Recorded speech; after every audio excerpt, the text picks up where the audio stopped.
Bien. Bueno, buenas noches. Ahora sí, ya de manera definitiva, comenzamos con la grabación y con la emisión de Andamiaje Lacaniano. ¿Qué vamos a ver hoy? Les comento que son 2 miércoles más que nos quedan. Luego ya vendrán las fiestas y vendrán los festejos. Cómodos. Este y uno más. Ah, yo No, estaba este y infartando. uno más. Perdón. No, estamos No, cansados. no. Sí, No igual, es que no los quiera ver, pero estoy un poco cansada. igual el fallido tiene algo que ver en cuanto a que va a haber una emisión, pero cerrada, de un diálogo que voy a tener con Carlos Segovia, que es un filósofo, ya ha estado acá en Andamiajes, donde vamos a hacer una conversación sobre temas eh, espontáneos que van a ir saliendo del diálogo. Lo voy a grabar y luego lo voy a subir como preparatorio de una actividad que va a ser fin de marzo, principio de abril, ya 2025. Siempre va a ser el tema en relación a Deleuze y Guattari, etcétera, etcétera, lo que estamos siempre trabajando. Bueno, para el día de hoy, la preocupación que siempre tengo y que creo que también tienen muchas de las personas que siguen estas emisiones es esencialmente la clínica. Siempre fue para mí un tema, lo que podríamos llamar el abordaje clínico, entendiendo por eso esta actividad que tenemos de escuchar gente, de escuchar gente que viene con un sufrimiento, que se dirige a nosotros y que uno de alguna manera, y por más que sepamos que el lugar del neutro, el lugar del muerto, etcétera, etcétera, uno quiere como ayudar o ver qué se puede hacer con ese sufrimiento, con toda la dificultad de lo que acabo de decir, pero me parece que a esta altura de nuestros recorridos uno puede admitir que hay algo de eso que también está en juego.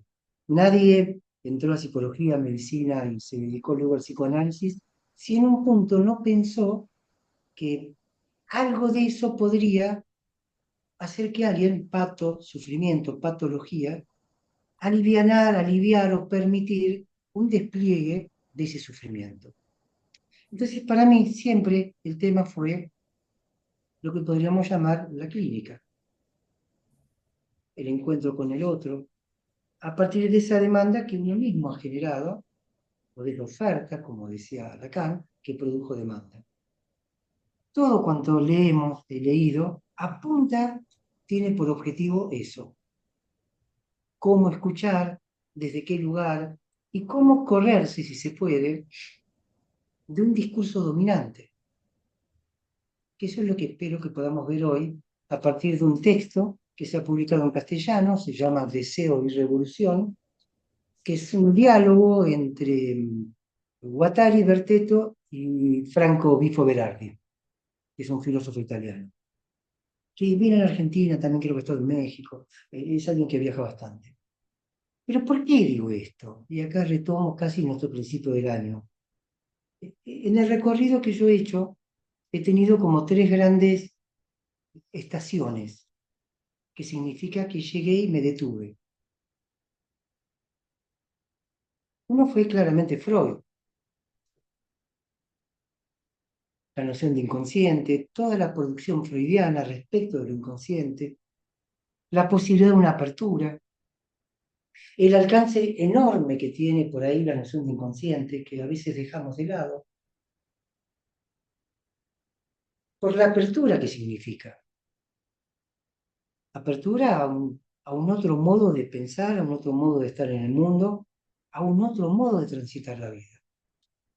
Eh, La segunda estación claramente ha sido Lacan, digo claramente, uno ha pasado por Klein, pero es como que lo que detuvo, lo que fue un punto atractor importante, fue Jacques Lacan, con toda su, si se quiere, reinvención del psicoanálisis.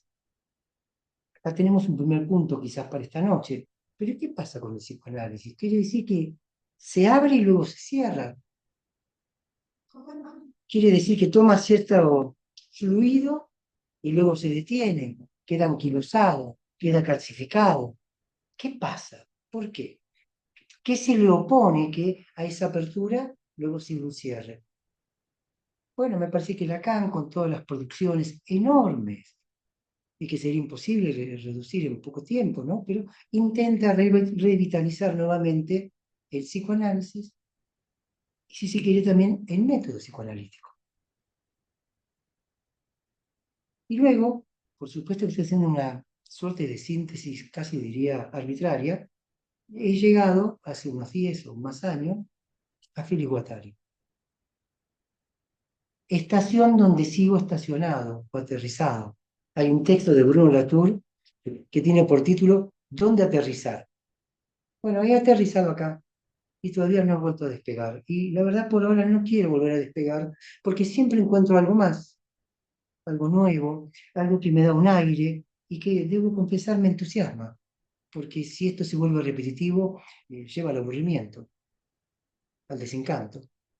Entonces la producción de Guattari tiene el mismo valor para mí y lo que ha hecho Lacan cuando pretende renovar, volver a pensar el psicoanálisis desde foja cero y poner nuevos instrumentos para poder entender, a veces, muchas veces no, para poder pensar de otro modo. Entonces me parece que Guattari realmente produce una verdadera revolución en este sentido. Las nociones que hemos visto en los últimos años junto a ustedes, agenciamiento, máquina, máquina aislante, entre otras, por supuesto, ¿no? Territorialidad, desterritorialización, devenir hombre, devenir mujer, devenir animal, son aperturas enormes. Yo les recuerdo porque por ahí uno, con el discurrir del tiempo, va olvidando, pero habíamos comenzado allá lejos y entonces con Antiedipo, obra firmada en conjunto con Gilles Deleuze. Llegamos luego a la segunda etapa de ese libro, Mil Mesetas, y así fuimos pasando hasta llegar a un Guattari sin Deleuze, o más allá de Deleuze, donde la preocupación de Guattari siempre ha sido la misma: cómo salirse de los discursos dominantes. Y me parece que la base, el fundamento de esto está en Foucault. Por eso traje una pequeña cita de Foucault para hoy, que traje de una revista que lleva por nombre Ciencias Humanas, Comprender el humano y la sociedad, y que le ha dedicado todo un capítulo o toda una revista a Foucault. Lleva también por subtítulo El indisciplinado. La cita que extraje es cortita, y luego pasaremos a leer el texto de Guattari, pero que me pareció también sorprendente, y por eso la quería compartir con ustedes. Dice Foucault: nunca hablé de otra cosa más que de la subjetividad. Nunca hablé de otra cosa más que de la subjetividad. Mira, ahí hay alguien. El objetivo de mi trabajo estos últimos 20 años no ha sido analizar los fenómenos de poder, porque uno siempre pensaba que el trabajo de Foucault fue ver los dispositivos de poder. Y lo que está diciendo acá que ese no fue el objetivo de su trabajo, que el objetivo de su trabajo ha sido más bien producir una historia de los diferentes modos de subjetivación en nuestra cultura. Vuelvo porque me parece muy importante para ponerlo en el suelo y que podamos aterrizar ahí. He buscado más bien producir una historia de los diferentes modos de subjetivación en nuestra cultura. Retengan, por favor, la palabra subjetivación y subjetividad. ¿Por qué? Porque Guattari le va a dar una vuelta muy interesante. Realmente interesante. Pero veamos entonces, a partir de esta pequeña cita, que de lo que se trata es ver esas subjetividades, cómo se construyen. Y acá tenemos un primer problema, que no tenemos que resolverlo, aprendamos a ir de pregunta en pregunta sin necesidad de buscar una respuesta. El problema es individual y ahí se produce la neurosis, o ahí se produce la patología o el sufrimiento, aunque más no sea de la vida cotidiana. O el problema es social, cultural. ¿Dónde es? Acá, acá. Y si saco la O y pongo una Y, y si es tanto lo individual como lo cultural, si juegan de alguna manera, lo dejo como pregunta. Pero sí señalo que si uno se queda solamente con lo personológico, lo individual, el Edipo, no tenemos salida. Y tampoco la tiene el analizante. Porque si no hay cambios en el agenciamiento, la tendencia va a volver a quedar atrapado, es imposible que escape. Si no hay, por eso, deseo y revolución, es el texto de hoy, yo agregaría el título Revolución molecular. Deseo y revolución molecular. Claro, le estoy poniendo un título a Guattari, pero bueno, me lo puedo permitir, ¿por qué no? Yo no sigo personas, sigo ideas. Claro, estas personas producen ideas. Y un poco, me parece que ese es nuestro objetivo, poder pensar. Deseo y revolución molecular para una revolución quizás molar. Pero si no hay cambios del agenciamiento, y que uno lo observa en los analizantes, que cambian amigos, que cambian de trabajo, y que eso también les permite entonces una nueva posición, un nuevo devenir, y así uno lo observa en el recorrido de un análisis, que de repente hacen cosas que nunca habían hecho, y ellos mismos se escuchan decir, ahora me gusta esto que antes no me gustaba, o nunca pensé que estaría haciendo esto y ahora la verdad que le he tomado el gusto. Bueno, esos senderos que se abren. Entonces quedaría en esto. ¿Es una cuestión individual? No lo es una cuestión de agenciamiento, es solo el agenciamiento. El agenciamiento incluye al sujeto personológico, individual si se quiere. ¿Hay un individuo o es múltiple? Miren la cantidad de preguntas que hice en tan pocas palabras. Bueno, los dejo ardiendo en esas preguntas y entramos en el texto que le voy a pedir a Estela que vaya leyendo. Cuando te canses sigo yo. Lo que vamos a ver ahora es deseo y trabajo. La introducción que hago es que la palabra trabajo para mí siempre fue problemática. No solo para mí, creo que también para los psicoanalistas, ¿no? Trabajo del sueño, elaboración del sueño. Siempre hay una discusión si era la palabra trabajo o era la palabra elaboración. Pero con esto que voy a compartir con ustedes ahora, le encontré una vuelta a la palabra trabajo, que la verdad no se me había ocurrido antes. Y creo que este es el valor de las lecturas que uno hace para poder pensar de otro modo y que las palabras deslicen y puedan significar otra cosa que lo que habitualmente uno dice. Porque si me quedo con la etimología de la palabra, trabajo, deviene de un instrumento de tortura, tripalium, y este quedaría muy asociada entonces a trabajo, producción, si se quiere la modernidad, capitalismo. Entonces queda como extraño que hablemos en psicoanálisis de trabajo del sueño, porque habría como un oxímoron allí. Si el sueño escaparía a ese tipo de trabajo. Salvo que la palabra trabajo pueda tener otra posibilidad de ser pensada. A ver, Estela. Sí, pero se me da. Te había dado bien. No, pero Empieza acá. existe en primer lugar el trabajo del deseo, el trabajo del sueño, en el sentido en que Freud hablaba de trabajo del sueño, un trabajo que no representa ninguna finalidad social evidente e inmediata.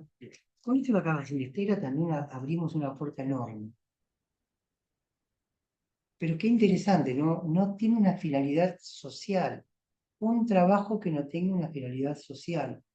Yo creo que está diciendo que en el sentido de la producción, de los intercambios. El trabajo del sueño no es para producir algo prêt-à-porter que uno pueda comprar y llevar. Es otro tipo de trabajo. Y que no tenga una finalidad social, bueno, me anticipo por si después el tiempo no me da, cuestiona la noción de sublimación. Cuestiona la noción freudiana de sublimación, puesto que la sublimación era un mecanismo para que la pulsión pudiera tener otro objetivo dentro de un campo social. De hecho, Freud decía, sí, socialmente valorado.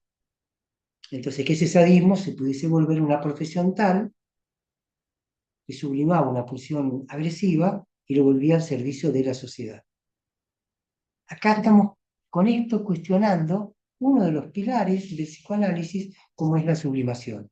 Para romper un suspenso que no quiero dejar, voy a proponer junto con Guattari la renuncia. Estaba en Freud, yo he leído en algún momento en Freud renunciar a ciertas cuestiones.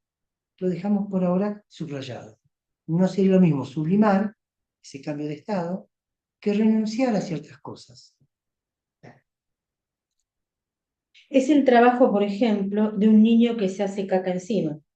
Se trata, sin embargo, de algo que tiene un valor, de algo que es un trabajo, porque de algún modo el hecho de que el niño acepte o no acepte seguir las reglas maternas y las reglas de educación esfintérica es un trabajo como otro. Entonces, primer punto que tenemos para poder pensar es este tipo de trabajo, como acabamos de ver, que no guarda una finalidad social evidente. Vamos a ver ahora un segundo tipo de trabajo siguiendo el texto de Guattari. En segundo lugar, hay otro tipo de trabajo. Es el que produce valores de uso. Alguien que hace de comer, pera las papas, etc., es algo que presenta una finalidad social evidente. No se trata ciertamente de un juego. Trabaja para comer él y sus amigos. He aquí otro tipo de actividad que es un trabajo. No hay ningún motivo para creer que este tipo de trabajo no deba participar en una definición general de trabajo, en una definición, diría, física. Bueno, entonces acá tenemos otro tipo de trabajo donde sí tiene una finalidad social que no puede no llamarse trabajo. Creo que en algún momento el tema de la ama de casa era justamente esta cuestión, ¿no? Si es un trabajo o no es un trabajo. Acá estamos viendo con Guattari un giro respecto del trabajo y una finalidad, en este caso, social. Vamos a un tercer tipo de trabajo. Otro tipo de trabajo es aquel que determina la producción de mercancías, es decir, de algo que entrará al interior de un sistema de intercambio con equivalentes de cualquier naturaleza, con una prestación de servicios o con un salario correspondiente a la fuerza de trabajo. Y ahora vamos a este, claro, creo que no requiere mucha explicación, porque les aclaro, yo hago todo un zapping. Él viene debatiendo con Berardi Bifo, Marx, y estaba debatiendo la propuesta marxista que la clase obrera es el motor de la historia, cosa que no acepta Guattari, están discutiendo sobre eso, sobre el trabajo, sobre el lugar de la clase obrera, que me parece que no era para hoy, eso será en algún momento si tenemos ganas. Yo quiero apuntar a un lugar que viene ahora con la cuarta posibilidad que nos va a brindar o nos va a contar Guattari, la lectura que va a ser esta. Yo propondría luego un cuarto tipo de trabajo. Es el trabajo de normalización. Trabajo de normalización. ¿Sí? Highlighter amarillito, bien subrayado. ¿Qué es esto de un trabajo de normalización? El trabajo que con los amigos del centro de estudios, digo, en francés, de búsqueda, ¿no? Sí, de investigación. investigación y de formación institucional. Entonces, el trabajo que hicieron con los amigos de este centro de estudios habíamos llamado antiproducción. Trabajo de la antiproducción que no por eso deja de ser un trabajo. Bueno, ahora hablamos bien los oídos, porque este es el que más me importa comentar y luego con ustedes compartir y dialogar. Ese es el trabajo de antiproducción que no por esto deja de ser un trabajo. El trabajo de los policías, el trabajo de los guardiacárceles, gran parte del trabajo de los docentes. Acá está pegando bueno, unión. No, bueno, claro. Policías, Si ustedes ven guardiacárceles y Anke docentes. Rian, ella casi te dice que una escuela calca una especie de escuela militar. Está armada de una manera donde uno encontraría pocas diferencias entre una cárcel y una escuela. Yo sé que estamos exagerando, pero los chicos van obligados, no se puede salir. Nosotros fuimos a una escuela y sabíamos que por tantas horas aceptábamos estar presos. No aceptaba, no te quedaba No otra. te quedaba otra, salvo ser Claro. salvo escaparse. Pero uno tenía que hacerlo. Ahora, el trabajo del docente. Sí, ¿qué más dice? Es un trabajo que no tiene como finalidad la producción de mercancías, sino la producción de un orden social, de una redundancia Bueno, social. eso es lo que se repite en cada sociedad que va formando lo que Roberto Donelli llamaba sintagmas cristalizados, que son como esas órdenes que aceptamos que hay que trabajar, hay que hacer esto, lo que está bien. Sí, sí, sí. Va de suyo que cuando examino estos cuatro tipos de trabajo, ciertamente ninguno está completamente separado de los otros. quiero volver un poquito a estacionarme acá. Guattari nombró los docentes. ¿Les parece que agreguemos gente ahí?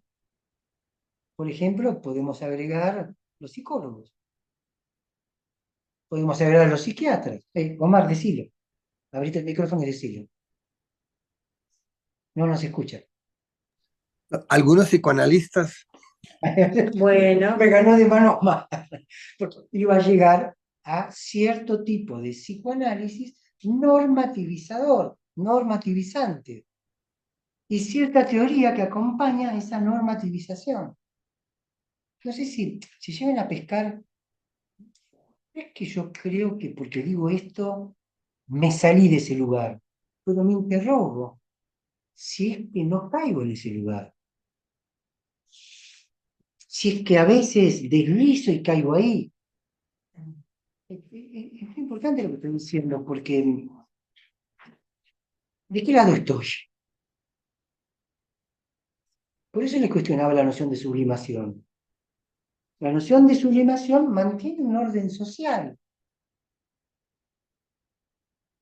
Y el inconsciente como tal es una revolución. Entonces, ¿dónde nos situamos como psicoanalistas? Nuestro trabajo, que es lo que se dice habitualmente. Me acuerdo, hace años se decía, somos trabajadores del inconsciente. Bueno, pero entonces nuestro trabajo, ¿dónde está? ¿Tiene un fin social evidente? No tiene ningún fin social evidente. A mí me gusta más este. Nuestro trabajo es un trabajo que no tiene ningún fin social evidente. Porque no estamos para producir sociabilidad. Aunque no digo que eso no pueda ser un efecto de un análisis, pero que no es buscado por nosotros. En todo caso, será algo que se proponga X analizante que descubre que puede hacer otro tipo de lazos, otro tipo de relaciones que tenía vedada por cierta rigidez mental. ¿Qué tipo de teoría producimos? Cuando ustedes hablen, en tanto que psicoanalistas, esquizoanalistas, pónganse el nombre que quieran. Hugo Cardoso decía desenrollólogo. Bueno, en tanto que desenrollólogo, porque sacamos los rollitos. ¿En qué lugar nos situamos? Cada vez que alguien nos consulta. Y si teorizamos algo, ¿desde qué lugar y hacia dónde apuntamos? ¿Cómo escapamos a ser normativizadores? Cuando todo el sistema nos pide justamente que seamos normativizadores. Bueno, vamos a avanzar un poquito más. Vamos a ir a la página 76.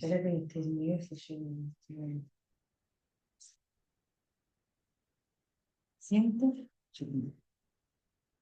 Estás en los 70, la discusión que vamos a ver ahora, que luego se va a ir articulando a esto, es la noción de sujeto. La noción de sujeto es propuesta por Guattari, perdón, por Bifo. Y Guattari le va a responder de la siguiente manera. Miren que tenemos una gatita que está rebelde. Sí, que no, que no, ya no la socializa. no logramos que normativice. Se escapa. Bueno, a partir de ahí. Si decís, Sí. Miren una respuesta de Guattari en un diálogo amable, ¿eh? Está dialogando con Berardi Bifo. bueno, pero Dale. bueno, es lo que le Sí, dice Bifo. ¿cómo no? El final le dice, ¿quién es el sujeto que tiene la capacidad de transversalizar esta? Y Guattari lo corta y le dice, si decís que es el sujeto, ya no te respondo más. ¿Se dan cuenta la fuerza? Está en un diálogo amable y le dice, Lo mira, corta. si hablas de sujeto, no te vuelvo a responder. Es una posición, les diría, hasta política de Guattari. Ni siquiera con un amigo tranza dejar pasar esa palabra. Veamos qué dice al respecto. No sé si existe alguno. Yo digo, no es un sujeto, es un agente, y más precisamente es un agenciamiento colectivo de enunciación. Exactamente. Vamos a repetirlo. Y más precisamente, es un Claro. agenciamiento colectivo de De enunciación. enunciación. Pregunto a aquellos que nos gusta Lacan, ¿me alejo tanto de Lacan? ¿Acaso Lacan no hace en la discursividad de los cuatro discursos, no ubica el lugar de la gente? y no hacen mutar o girar esos discursos de acuerdo a aquello que esté ubicado en el lugar de la gente. Y no es lo que mueve acaso el lugar de la gente. Bueno, no habla Lacan, hasta donde yo sé, de agenciamiento, como lo está proponiendo acá Guattari, pero vemos un Guattari que tiene una lectura de Lacan, sabe lo que está diciendo. Pero entonces lo que mueve, no es la clase obrera, no es una clase, es un agenciamiento. Sí. Dice, yo opongo agenciamiento a sujeto y colectivo a sujeto individuado. Volverlo a leer porque esto es importante. Entonces, de arriba, yo digo, no es un sujeto, es un agente, y más precisamente es un agenciamiento colectivo de enunciación. Yo opongo agenciamiento a sujeto y colectivo a sujeto individuado. Caída de los dioses. Esto es muy cercano a lo que decía Foucault, no hay autor, hay instauradores de la discursividad, hay discursos que se instalan. Otro problema para nosotros, para aquellos que son lacanianos, freudianos, guattarianos. ¿Qué es esto de seguir personas? ¿No promocionamos con esto también un orden social? ¿No volvemos a la fundación de Occidente, el pastor y la oveja? Es religioso. Es religioso, exactamente que es religioso. Absolutamente excelente lo que dijiste, es absolutamente religioso. Pero se supone que nosotros estamos desmontando eso. Porque si no tengo el pastor y la oveja, el policía y el rehén o el ladrón, el analista y su paciente, el maestro y el alumno. No me puedo salir de ese binarismo. Esto es una estocada fortísima de Guattari, por eso lo interrumpe. No puedo leerlo todo, pero le dice, es un idealismo hablar de sujeto. Es volver al centro, sujeto personológico, fundado en alguien. Y además responde a la noción de individuo, diciendo, individuo colectivo, dice colectividad a sujeto individual. Sí, individuado. Individuado, perdón. Es muy fuerte.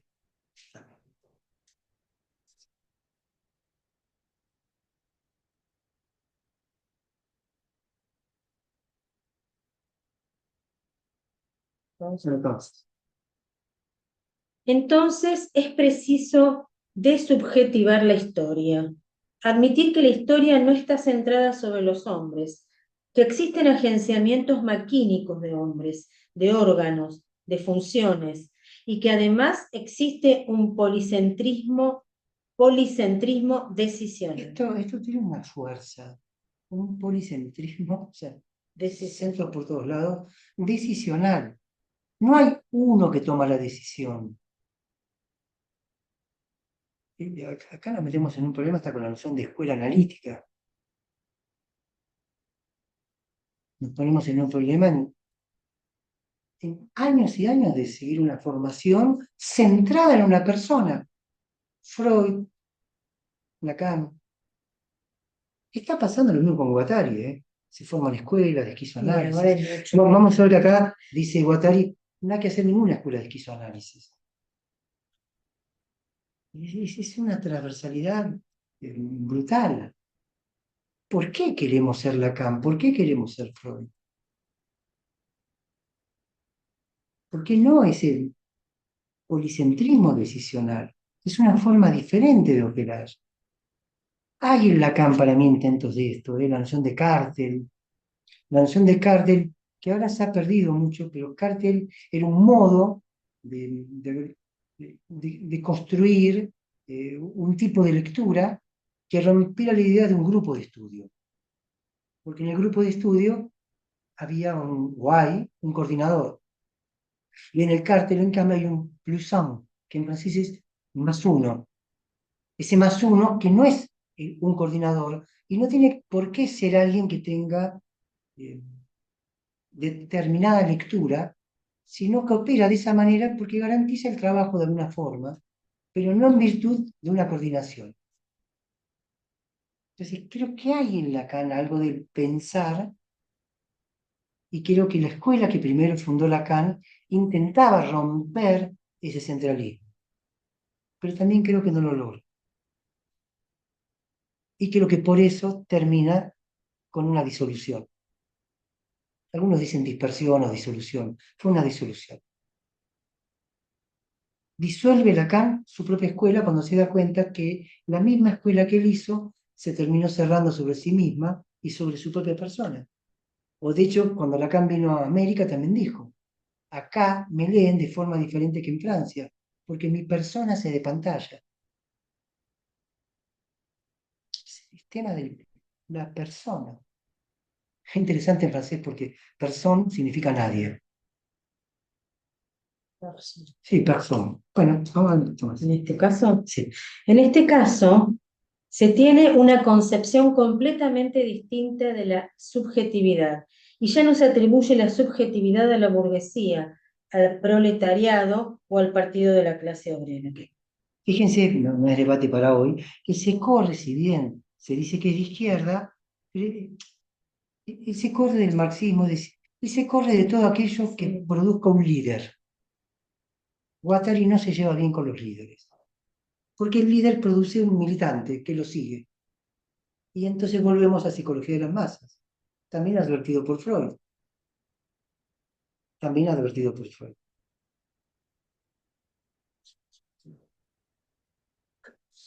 Lo que viene ahora también es muy importante, ¿eh? Aquello que defino por agenciamiento es algo que no es ni sujeto ni objeto, pero que es simultáneamente, se precisaría un término para pasar por en medio, máquina en el orden semiótico y en el orden de las enunciaciones semióticas, pero que lo es incluso en el orden del montaje de los flujos materiales, de los flujos sociales, de los económicos, etc. Sí. En los agenciamientos hay palabra, hay ojos, boca, dinero, electricidad, cuerpos, un automóvil y otras cosas. Se trata de esto. Bueno, Guattari dice, se trata de esto como algo muy fácilmente Sí. comprensible, pero es muy... Medio, sí. Ahora lo vas a escuchar, yo te lo leo así vos lo escuches. Sí, medio Esto es lo choque. nodal de lo que estamos viendo. Porque de acá se desprende la idea de un cuerpo sin órgano. Es decir, de una organización centrada a una organización descentrada, casi un oxímoron. Porque uno dirá, Eduardo, ¿hay o no hay organización? Hay una otra organización desorganizada, que reorganiza de otro modo permanentemente. Aquello que defino por agenciamiento es algo que no es ni sujeto ni objeto. Brutal. Está rompiendo con una filosofía clásica que diferenciaba el sujeto del objeto, que ponía al sujeto de un lado, el objeto del otro. Él dice, no, no es ni eso ni aquello. Pero que es simultáneamente, perdón, se precisaría un término para pasar por el medio. Para pasar por el medio, yo creo que es algo que él toma de Deleuze. Deleuze dice que la mala hierba, que lo da como un ejemplo positivo, no negativo, crece entre los adoquines. Es el entre, exactamente. Pasa por el entre. El camino de la vida inclusive es en el entre. Nunca de un lado o del otro. Ahí lo que hay es pileta. En el entre lo que hay es mar. Y el mar no tiene forma. Omar, decirlo, pues no, te veo que hablas y no. Pero dale, métete. No, Supongo que, desmuteate. supongo que te refieres al litoral, ¿no? Litoral, literal. Anda por ahí. De las, ok. Bueno, aquí él dice algo también importante. ¿Cómo es el pasaje de lo litoral a lo literal? ¿Y qué se juega ahí en lo litoral? No me quiero detener, pero la publicación que ha sido, sobre la cual se fundó la École Lacanienne de Psicanálisis, es justamente la revista Litoral. En su momento se escribía con dos T. Luego pasó a perder una T y quedó en una sola T. En esa cuestión del pasaje de lo litoral a lo literal, y dónde estaba entonces las cuestiones del psicoanálisis. Ni en la orilla ni en el mar. ¿Dónde? Ahí, en el entre.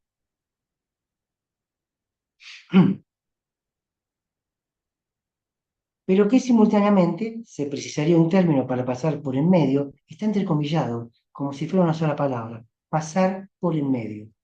Máquina en el orden semiótico y en el orden de las enunciaciones semióticas, pero que lo es incluso en el orden del montaje, de los flujos materiales, de los flujos sociales, de los económicos. Vayan abriendo el agenciamiento. Entra la economía, entra lo social, entra lo material. En los agenciamientos hay palabra, hay ojos, boca, dinero, electricidad, cuerpos, un automóvil y otras cosas. Bueno, Lacan dijo algo de esto. Lo dijo precisamente en el año 1964 en el seminario sobre los 4 conceptos versión Miller o los fundamentos del psicoanálisis, tal cual fue dado en su momento. ¿Y de qué habló Lacan allí? Montaje pulsional. ¿Y qué dijo de ese montaje pulsional? Que se trataba de una dínamo, electricidad, que tenía si no recuerdo mal, una pluma, que tocaba el vientre de una mujer, electricidad sexual, y que ese conjunto de elementos heteroclíticos, en no coordinación, producían ese montaje pulsional. Bueno, esto es una vuelta más de aquello que Lacan decía en el año 64. Somos sujetos pulsionados por todo esto. De ahí que haya una colectividad del sujeto. Somos palabras, somos boca, somos economía, toda esa construcción. ¿Por qué? Porque para Guattari no hay nada que sea natural en el ser humano, todo es artificial, todo es una construcción. El deseo mismo en Guattari es una construcción. Por eso lo que le señalaba de Foucault, las subjetividades. Foucault quería estudiar cómo se construían esas subjetividades, ya en un sentido más colectivo del término, epocales. Bueno, me voy a apurar porque si no, no voy a llegar.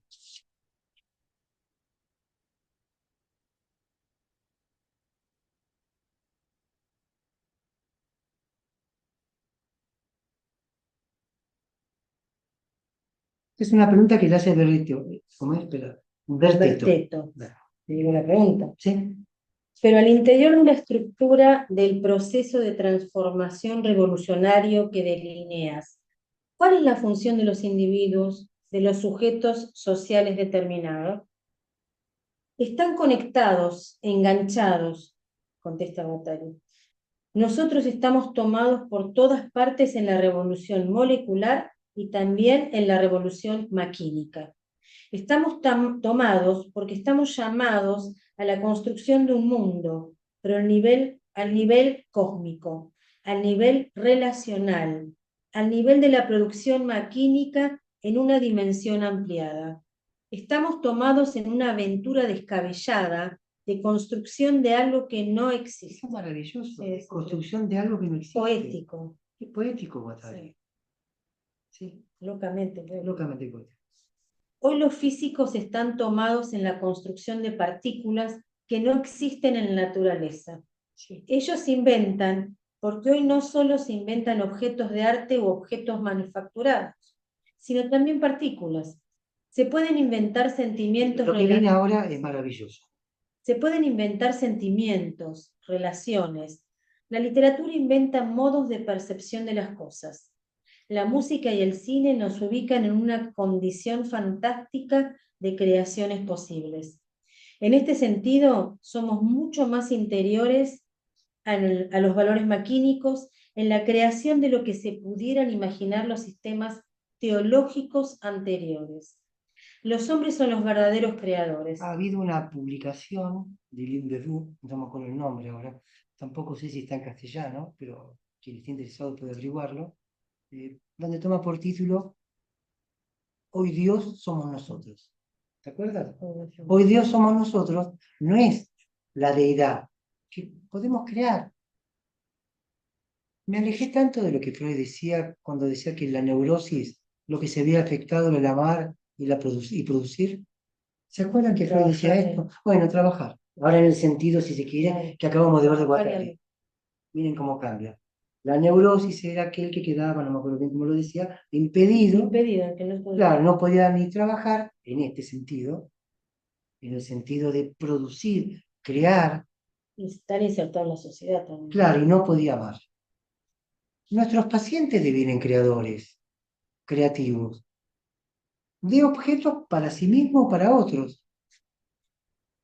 Cuando una pareja se extingue es porque perdió la capacidad de crear pareja. El modelo se agotó y entonces se acaba la pareja y entonces se muere el amor. Cuando una pareja puede continuar creando, la pareja continúa. De hecho, creo que esto vale para la vida misma. En tanto, puedo crear en mi vida y pongo horizontes y me puedo levantar y seguir. Si pierdo esa capacidad creativa, y la verdad que la vida ya no tiene mucho más sentido. No mucho más. Los hombres son los verdaderos creadores. Y esta es nuestra revolución. Lo que viene ahora es todavía más importante. Ya no queremos soportar más. Nuestro deseo ya no quiere soportar un mundo de estupideces que siempre vuelve sobre valores naturales, jerárquicos, a roles, a sistemas sociales de trabajo, de alienación. Los hombres son los verdaderos creadores. Yo me permitiría corregirlo. Los hombres somos los verdaderos creadores. Y esta es nuestra revolución. Ya no queremos soportar más.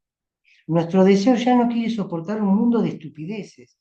Pero una vez se vive y dice, qué estupidez todo esto. Y lo aguantamos casi todos los días. Esto es una boludez y sin embargo, pues así, ¿qué vas a hacer? Es que si no lo haces, sos el responsable. Y bueno, qué jodido que sos, cara. Claro. Ya no quiere soportar un mundo de estupideces que siempre vuelve sobre los valores naturales. El hombre va con la mujer, bla, bla, bla. Jerárquicos. Papá manda, el hijo obedece, el jefe manda. Porque está el chip puesto. Es nuestro deseo el que nos conduce al centro de la revolución. Nuestro deseo, y aquí hablo de locura, no de locura individual, sino de locura colectiva. La experiencia humana es una locura inaudita. Es fantástico. Y ahora ya para terminar y seguir con ustedes. No, desde acá. ¿Por qué seleccioné este tramo que viene ahora? Porque si no, me entusiasma y parece que todo fuera un desorden total y que sería imposible la vida en ese desorden. Pero vamos a ver también cómo Guattari se ataja. Yo no soy partidario de la espontaneidad pura, anárquica, del desorden, de la libre expresión de las pasiones en sus formas más violentas y más brutales, que no corresponden en absoluto a lo que considero es el inconsciente. Al contrario, es un mito que siempre nos proponemos diciéndonos, si quieren dejar que las pasiones se expresen, entonces son autores de la pura violencia. ¿Ven? Esto se decía antes, que el inconsciente Sí. era el indio, que había que domesticar el inconsciente. La primera supervisión que yo tuve hace, no sé, 40 años, la supervisora me dijo, te voy a enseñar los comandos del inconsciente. ¡Wow!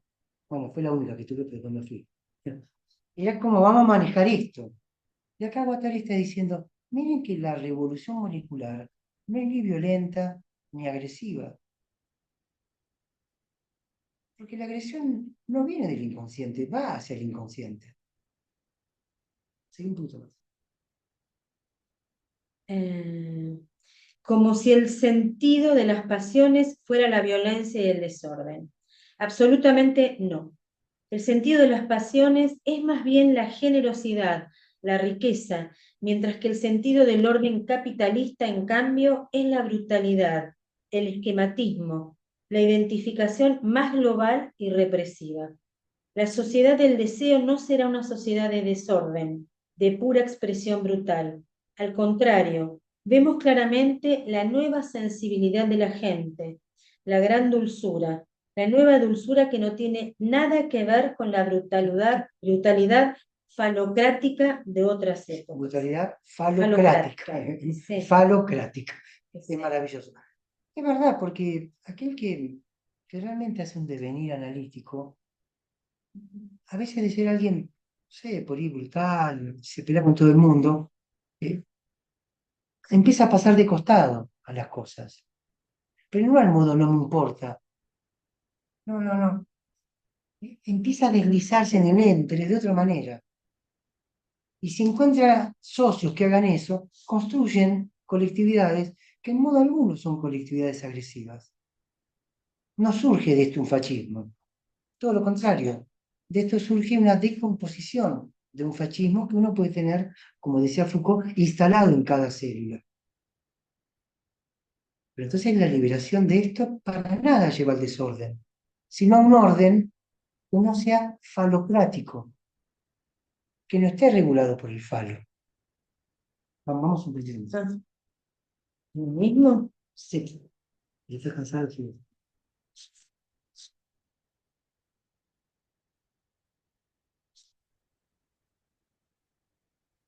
Hay una economía que tiende a individualizar el deseo, a reprimirlo, a equilibrarlo, construyéndolo al interior del yo, de aquello que se podría definir como el orgullo del yo, la represión del yo. Debes controlarte para hacer frente a los demás. Debes batirte con tus pulsiones al interior de ti mismo para mostrar al exterior una buena imagen de ti. Toda la educación hebraico-cristiana condujo a cierto tipo de ascetismo y a la formación de los patrones y de los jefes. Un bellísimo cuento del muro de Sartre, que Estela va a leer la próxima, Infancia de un jefe, explica muy bien cómo se forma un jefe desde niño. Luego, en cambio, hay otra perspectiva, que consiste en centrar la economía del deseo no sobre el individuo, sino sobre agenciamientos, grupos, colectividades, que no dependen de un cuadro fijado de una vez por todas. En este caso, se direcciona la debilidad, se direcciona la potencia, se asume la castración, juntos, pero no para hacer una función simbólica, sino más bien para decir, escuchen y ya terminamos por hoy. Bien, en cierto momento tengo un fantasma de poder, luego lo abandono, paso a otro fantasma, quisiera hacer cosas que conciernan al grupo, a la colectividad, a la sociedad. En cierto momento, estas son cosas a las cuales yo renuncio. Acá decía el contrapunto con la sublimación. Guattari piensa en sujeto en un punto consciente.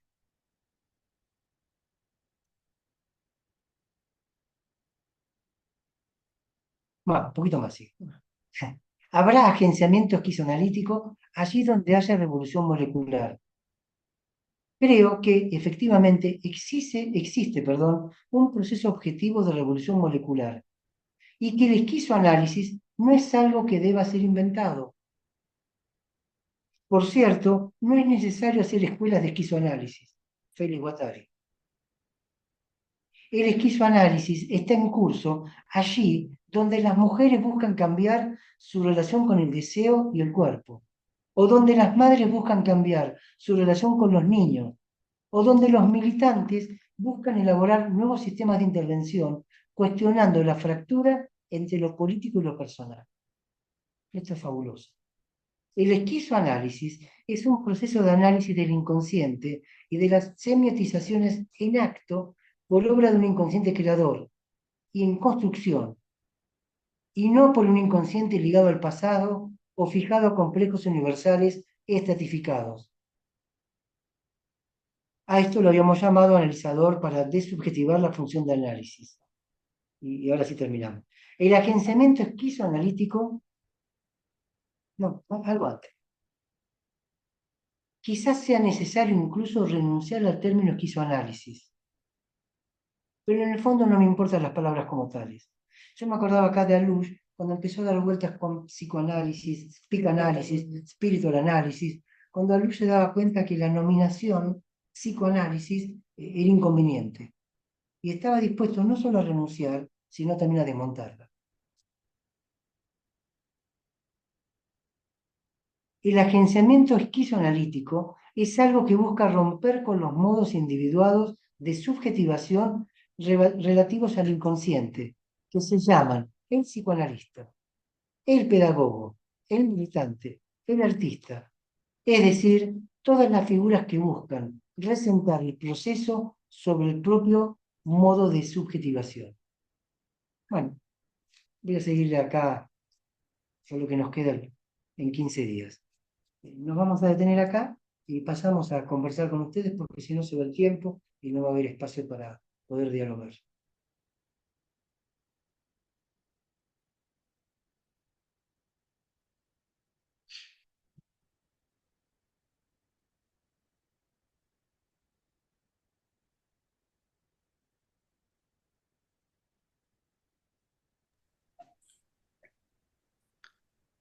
Omar, Omar, Sí, perdón.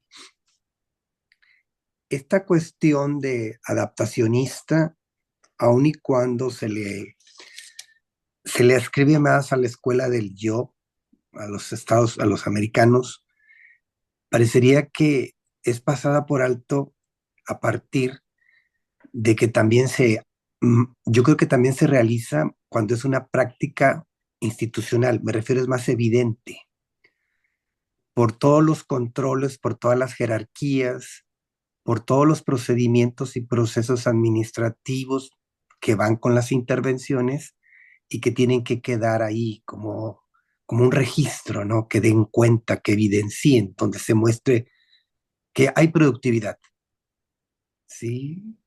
¿Cuántos pacientes terminaron tratamiento? ¿Cuántos pacientes ya están, entre comillas, sanos?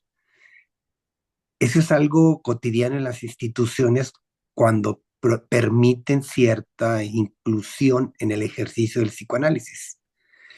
Pero también en la práctica privada se ve. Todavía hace algunos años, alguna gente quería, digamos, acceder a las experiencias de los cuerpos de la gente que no está, o de la disidencia sexual o de la cuestión que están fuera de lo heterocentrado, asistir a sus reuniones, a sus fiestas.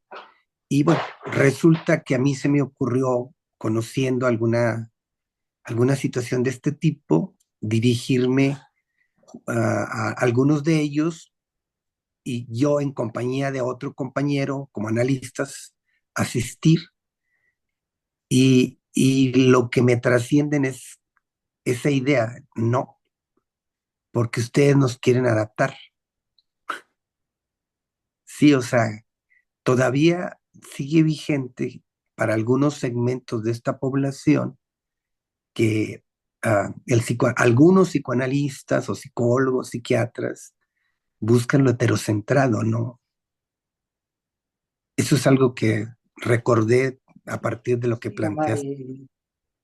está- es tal cual, me parece que es quizás una empresa muy compleja, muy difícil tener un grado de libertad que permita escapar a estas instituciones. Y creo que es por eso que los que, ¿no? De Curie pretendían ver que la patología estaba en la institución, no en los pacientes. Que de lo que se trataba era la institución. Hoy la verdad que me cansé y prefiero no continuar leyendo y dejarlo para el último miércoles. Pero para Guattari, de alguna forma, el loco internado es aquel que fracasó en el proceso de su locura. Como si lo hubieran atrapado. Entonces, al quedar internado ya no pudo continuar en ese proceso. Y al no poder continuar en ese proceso, bueno, entonces queda medicado, queda esquizofrenizado, porque siempre de lo que estamos hablando no es del esquizofrénico, entidad clínica, sino del proceso esquizo. Me parece que para Guattari es algo que está en todos nosotros. Él piensa que el momento de la pubertad es realmente donde, en esa salida a lo social, o donde lo social nos entra, nos invade, es donde se detienen eh, esos procesos. Con lo cual también tendemos para mí era demasiado para hoy, pero una relectura, entonces, neurosis, psicosis no está en el Edipo. Está ahí en ese acceso a lo social.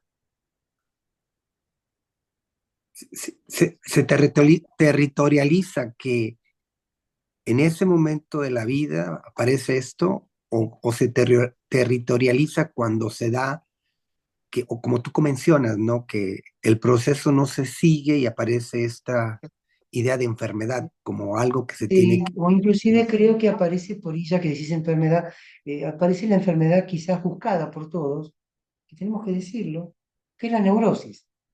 Yo me acuerdo de la facultad cuando uno estudiaba, partíamos de la base de que éramos neuróticos, claro, Visual. no psicóticos o perversos. Entonces, todos los cuadros, uno decía, bueno, porque los perversos, los psicóticos, nosotros somos neuróticos, ergo adaptados. Y quizás sea de esta forma, ¿no? Quizás sea que el neurótico triunfó en el proceso, si se quiere, de Esperad, ser normal. Claro, es es- como que el neurótico no renuncia a ser normal. Normalito, Normalito. No quiere quedar como ni como puto, ni como medio loco, ni como raro. como todo, como la mayoría. Claro, es como no se renuncia a ese ideal, de ahí lo falocrático. Quiero ser normal. Creo que el paciente viene en esa posición de normópata. Es un normópata porque está preocupado porque no se ve normal, pero quiere ser normal.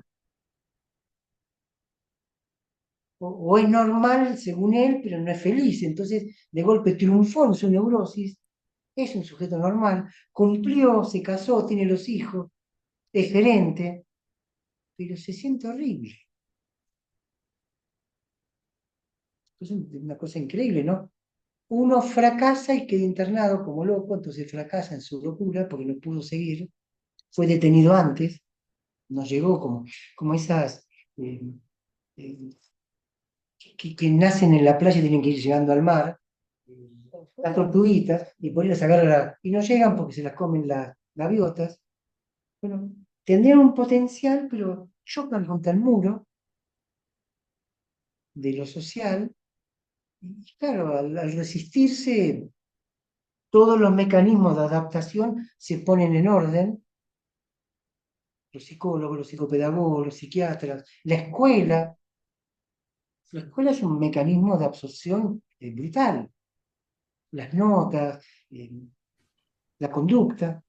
los dispositivos de poder, Sí, señor. Bueno, vean la película Lolo. Lolo queda congelado. O sea, se va quedando congelado. Entonces, el neurótico triunfa cuando realiza su neurosis. Es decir, es un adaptado.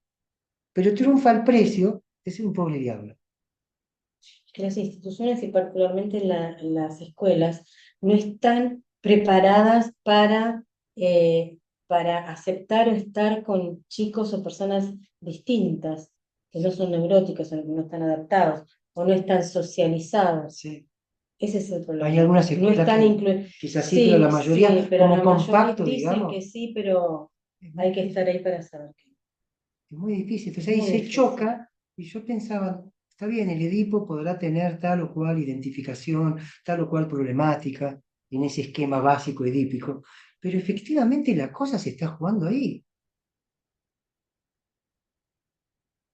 En ese ingreso ya los significantes sociales que te atrapan, la pregunta cuando uno era chico, ¿qué vas a hacer cuando seas grande?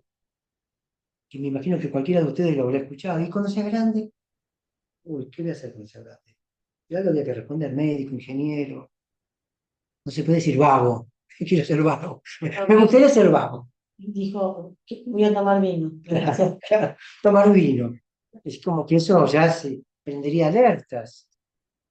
Yo creo que ahí entonces es donde esta propuesta, tampoco quiero hacer de esto algo que trascienda más que nuestra conversación del día de hoy. Donde triunfa el neurótico, ese portador de la neurosis es un pobre tipo. Lacan decía el cobarde moral, que es la pregunta de Lacan, ¿ha vivido usted conforme al deseo que lo habita?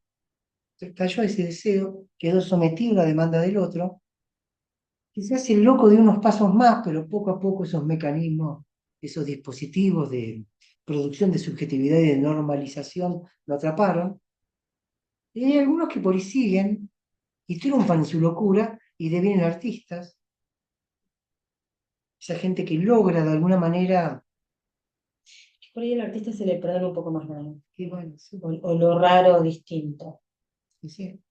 Bueno, me hace recordar en esto que decís, che, el que quiera levantar la mano, hágalo, ¿eh?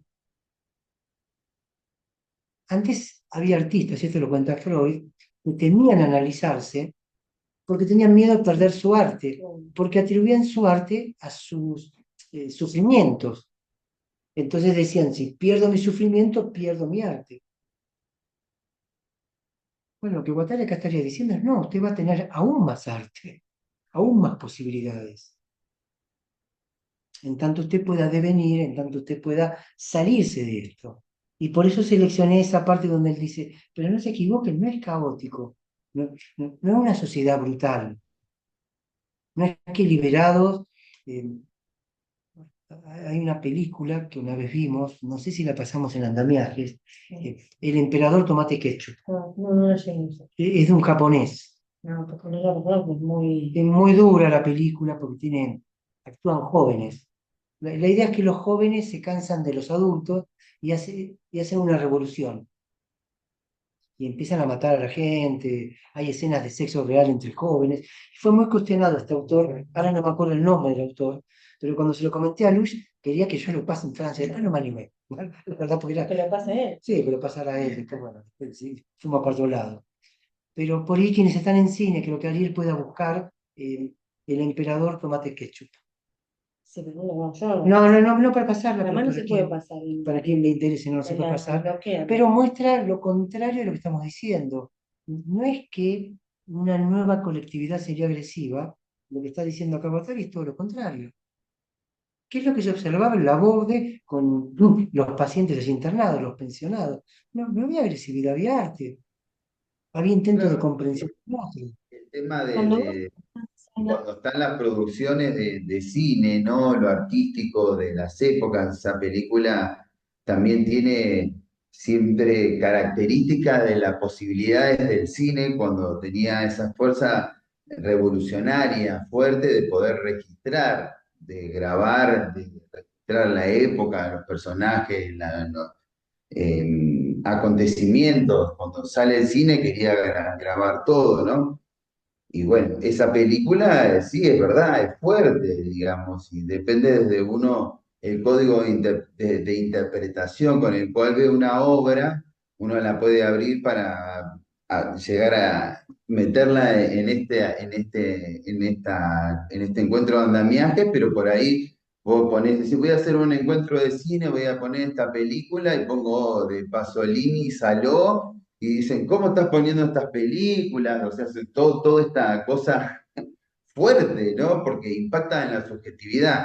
Pero de alguna manera, mechando con lo del cine también, si pensamos en las máquinas, en los agenciamientos, en la neurosis, en esa cosa de, hoy podríamos decir en los manuales de diagnóstico del trastorno obsesivo compulsivo, y si en esa compulsión de trabajo llegan en esta cuestión del poder, como puede ser el leído desde el lugar del libro de lo que escribe Deleuze de Foucault, ¿no? El poder, esa fuerza que también está en los pliegues de la subjetividad que permite pensar tantas cosas y decir, bueno, parece que siempre hay que estar combatiendo un poco, ¿no? Combatiendo o resistiendo o renunciando, ¿no? A que gane esa cuestión neurótica y que la estupidez a veces de los trámites y la brutalidad que tiene la burocracia se imponga, digamos, porque así es, porque bueno, en esa búsqueda de eficiencia, bueno, el loco te complica las cosas,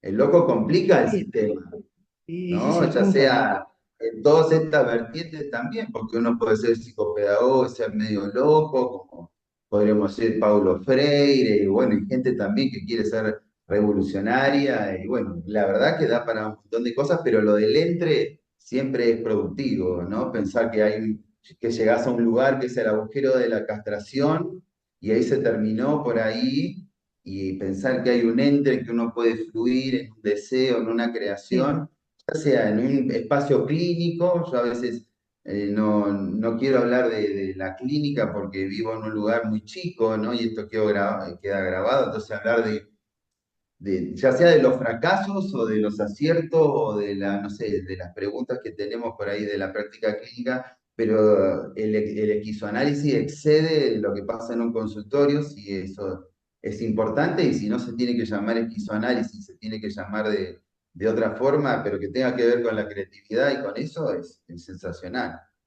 mí me parece, Ariel, que digamos, tenés razón en este punto. Creo que algo el psicoanálisis si se quiere decir, de principio se había detectado cuando hablaba de psicoanálisis en intención y psicoanálisis en extensión, que era una forma de elongación del psicoanálisis más allá de la frontera, si se quiere, clínica, pero que no dejaba de ser clínico, porque nutría la clínica.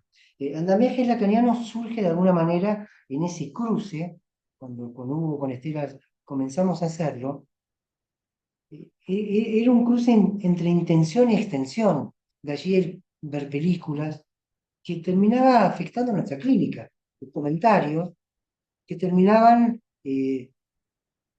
interrogándonos en nuestro quehacer cotidiano. Es decir, que un poco lo que dice Ariel y también dice Omar, el afuera del consultorio, afuera en un sentido imaginario, no es tal, no es tal en el sentido que está como en banda de medios. ¿Dónde es afuera? ¿Dónde es adentro? ¿En qué lugar esto aparece? Entonces, estos espacios, como estamos teniendo acá, permiten estas aperturas. Por eso decía, no es intención de enseñar. No se tomo el examen de esto que acabo de decir. Sí, me parece que es algo que le pasa a los psicoanalistas, bueno, al psicoanálisis y a algunos psicoanalistas. Nos hemos, unos más, otros menos, olvidado del campo, de la vida cotidiana.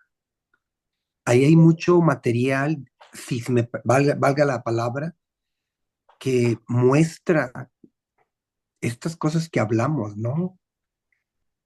Porque Lo que, si no nos es, en una ocasión dialogo, tengo cierta interlocución con alguna gente de la Iglesia Católica, no, no profeso, digo respeto, pero no profeso así, y llegaba yo a una conclusión, decía, es como los sacerdotes que desde el púlpito, el analista desde el consultorio quiere transmitir algo.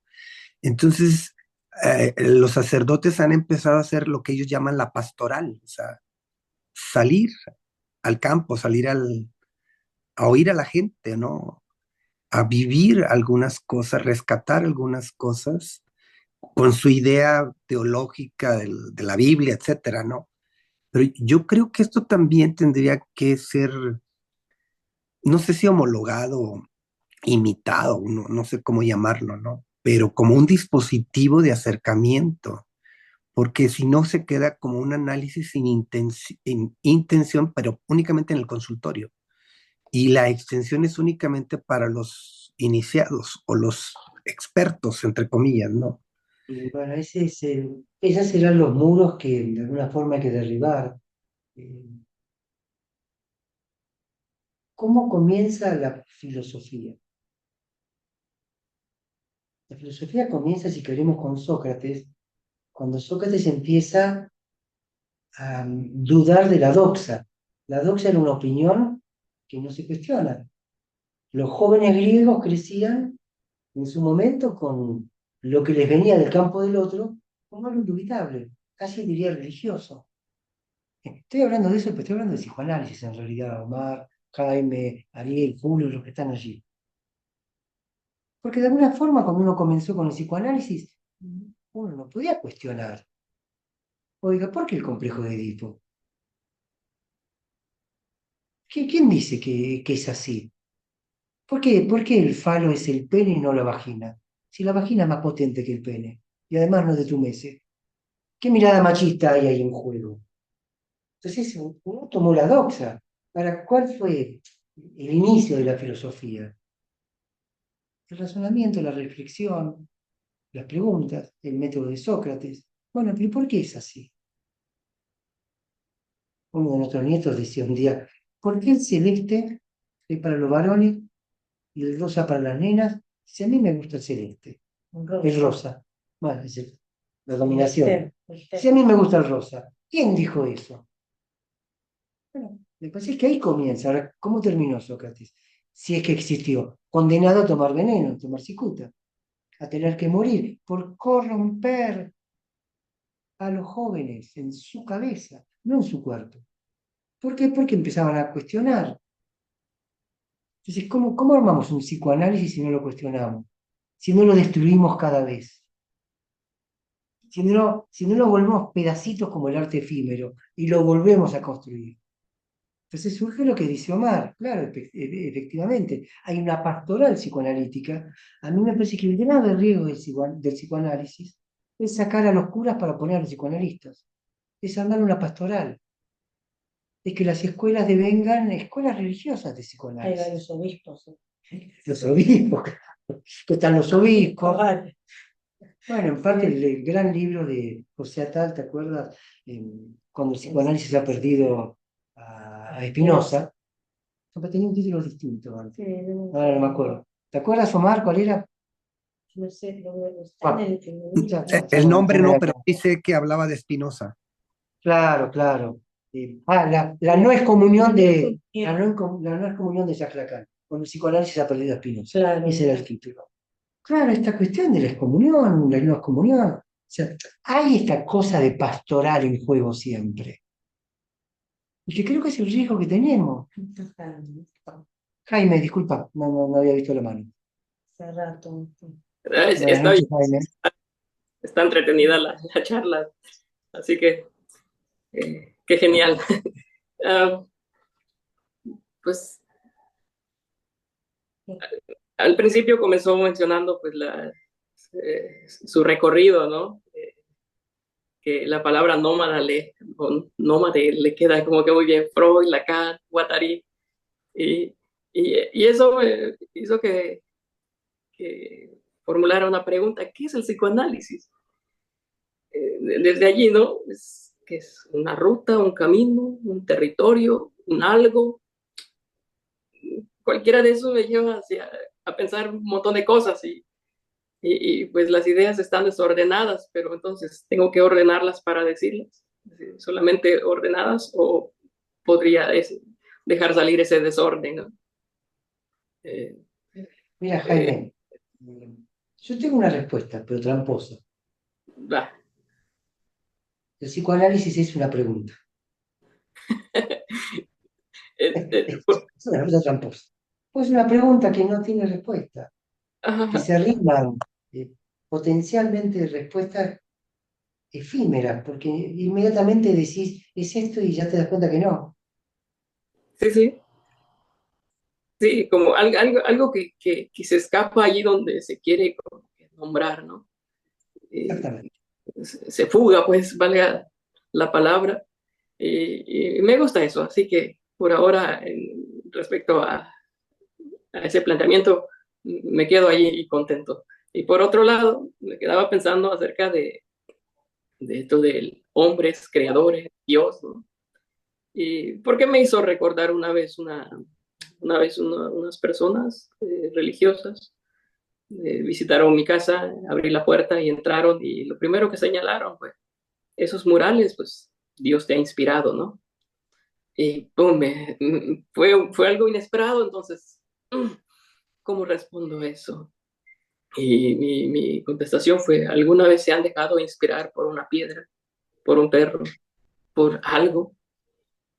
¿Qué son esos, no? Y eso me puso por lo menos a darle vuelta y a tomar la palabra Dios como Deus, ¿no? Deslizándome por allí como luz. Entonces, luz y pasé a inspiración. Y entonces digo, eso con lo que uno a veces choca, prende esa lucecita que ¡pum!, te inspira y te lleva a hacer algo, ¿no? A inventar, a generar, no sé, etcétera, etcétera. Digo, bueno, en el sentido, porque por otro lado había tenido una pequeña charla con otro amigo, así, entre cuates, ¿no? De el hombre es su propio Dios, y mi inquietud era cómo el hombre es inspirado por el hombre mismo. Y esto que acabo de comentar, más bien me fui deslizando por ahí, ¿no? Que en un caminar errante uno va chocando con algo que prende foquitos que te llevan a hacer, de algún modo, tiene que ver con eso, con la inspiración, son parte de. Y en ese sentido no es como que uno por uno mismo, ¿no? Sino uno en relación a otro y siendo ese otro cualquier cosa, ¿no? Y pues me hizo recordar pues estas cosas que he compartido, la lectura que se hizo hoy. Y pues eso era lo que quería compartir. Muchas gracias, Jaime. Me hiciste acordar una de las revistas que editaba Hugo Cardoso, que eran revistas artesanales. Alguna vez les mostré algunas, creo, a ustedes. Había una que tenía un cuadro que Hugo había encontrado, que se llamaba justamente Errantes. Y se veían como figuras de personas que iban por ahí. Y ese era el cuadro, ¿no? Errantes. Y creo que todos somos errantes. Lo que pasa es que justamente cuando hablábamos de la pastoral, ¿por qué la gente se queda en una pastoral? ¿Por qué la gente se somete? Porque da cierta tranquilidad, porque más vale un mal lugar que no tener lugar y tener que construirlo. O sea que en el fondo también un lugar incómodo es una forma de conseguir trabajo, de conseguir derivaciones, y se arma todo un esquema de ascenso y de descenso, sobre todo de ascenso, donde vos esperás por ir subiendo y vas recibiendo pacientes que después te van dando esto, y la transferencia incluso no tiene lugar, porque se vuelve un dispositivo de poder.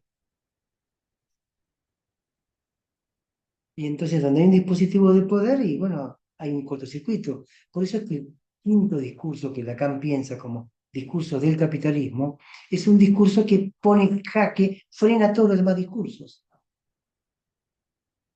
Si ustedes observan cómo está construido, es un cortocircuito. Y es un poco lo que el capitalismo hace al apropiarse del deseo y trabajarlo a su manera.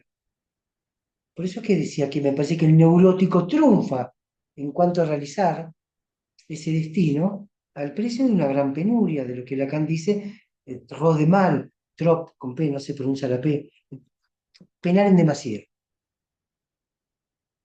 Hoy alguien antes de venir, empleado jerárquico de un banco, le acaban de decir que lo desvinculan, cosa que es muy frecuente en estas empresas, que le van a dar un cheque y lo desvinculan. El hombre estaba devastado y decía, si yo me porté siempre bien, hice todo bien, ¿cómo me pagan de esta manera?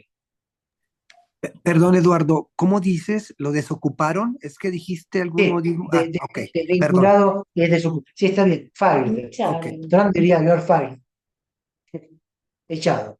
Y quedó devastado porque no podía entender cómo alguien que es un buen jefe, un buen empleado, que no fue feliz en su vida para cumplir, de golpe lo descartan.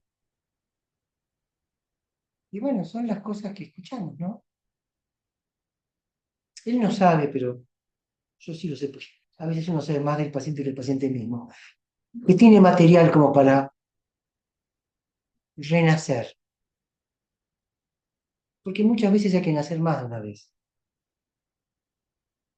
Y entonces reconstruir quizás de un modo absolutamente diferente. De ahí el concepto tan útil para mí clínico de revolución molecular. Él puede atreverse a hacer su revolución molecular. Los italianos dicen, si sucede, conviene.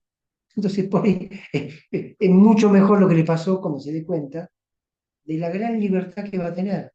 Pero hay todo un espacio de angustia, de zozobra, que también hay que contener, obviamente. No es que sea automático. Es todo un pasaje que hay que hacer. ¿La usted quedaste con algo para decir? Sí, pero ya no sé. Ya no, bueno, lo decís después entonces. Porque bueno, para ir concluyendo hoy, me parece que este es el punto de lo que estamos viendo. Que no pasa por el consultorio, que si no hay también afuera esos cambios, que si no hay también afuera ese reagenciamiento, esa reapropiación, no hay forma de que la locura de cada uno triunfe. Y entendiendo la locura de cada uno que triunfa como realizarse en esa singularidad, que no puede ser de ninguna manera estándar. No nos podemos poner un traje que ya está hecho, porque siempre nos queda chingado, nos molesta, nos aprieta. Y en lo que a mí respecta, respecto de la teoría del psicoanálisis, estas lecturas me permiten hacer estas reconversiones de la teoría de reinvenciones, quizás también manteniendo algo del orden de la teoría que uno ha estudiado. Por eso muchas veces digo, bueno, sin embargo está esto, sin embargo pasó aquello. Ahora, terminaría con esto. La noción de inconsciente es absolutamente fuerte.